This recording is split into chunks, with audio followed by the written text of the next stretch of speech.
อย่างนี้ แกก็ไปนี่ก็ได้หรอวันนี้ได้ยังลงหลุมต่อมาเบิ่งธรรมชาติก่อนจะเกลือ กูมีน้ำตี ธรรมชาติเมืองลาวงามแต่แท้พี่น้องบุญหลายจะได้มาฮอดเพิ่นเด้อคนมีบุญหลายเลยผมมากับท่านพันเอกผมท่านพันเอกหัวหน้าชายแดนด่านกัมพูเชียเพิ่นก็ได้มาช่วยเขาหัว ไทยกัมพูเชียที่ แกบอลจะวันนี้นี่ยิงคนแรกแข่งสวรรค์ในเขต ยิงคนแรกแข่งสวรรค์เกตและผู้ยิงเก่งประเทศลาวเพิ่นมาเยี่ยมยามป้าคนแรกเลยหาก็เห็นเพิ่นมาฮอดเซยงามดีบรรยากาศเอาขึ้นมาเหรอขึ้นมาดำลัง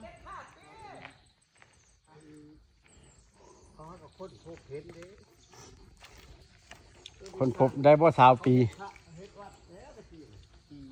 ก็มง20 ปีนี่แหละคนพบเห็นอันนี้นะกระเต้เนี่ยตะกี้เข้าโรงเรียน กินได้บ่ บ่พิษใจผู้ใดกลับป้อนเข้าก้นมันแล้วมันนะแล้วก็หน่วยมันเห็นดิคนใช้สีมังเนาะแล้วก็ไปใกล้หมู่แล้วแบบนี้ค่ะแต่ขาพุ่นกินได้เนาะมันนี่ขึ้นไปนี่นั่นร้านเดินบินเมกาขึ้นไปนี่ ไกลบ่ โอ้ไกลเติบได้ไปบ่กล้าไปได้ลงทางยากไปลงทางกันแล้วพอแห้งเลยเพราะว่าเคยมีคนลงกันเท่านึงเด้อเด้เพิ่นเราให้ไปไผบ่เขาบ่ให้ไปมันมีแนวบ่แม่นเป็นพระลานหินกว้างสำเดินยนต์นี่ว่าพระลานหินแต่ว่าทางไปมันดอกลี้ลับนึงบ่ไปก็จะมาสุดก่อนเขาจะคอนเขาจะบ่กล้าไปมาบ่พอลงก็ยังลงสุดก่อนว่าเกือบถิ่มกัน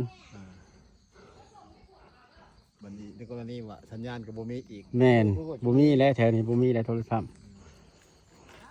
มาเยี่ยมมาชมบรรยากาศธรรมชาติเบื้องลาวพี่น้องชาวต่างชาติต่างประเทศ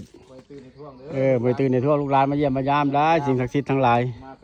มากราบมาไหว้สักการะบูชานี่แล้วขอพรขอคุณบารมีนี่แหละไปทำมาค้าขายหาอยู่หากินเรื่องเจ้าชาวต่างประเทศอยากมาเที่ยวกับมาติดต่อเข้ามาเลยเด้อจะพามาเที่ยวเด้อประเทศลาวเมืองอุดมพรแขวงสะหวรรณเขต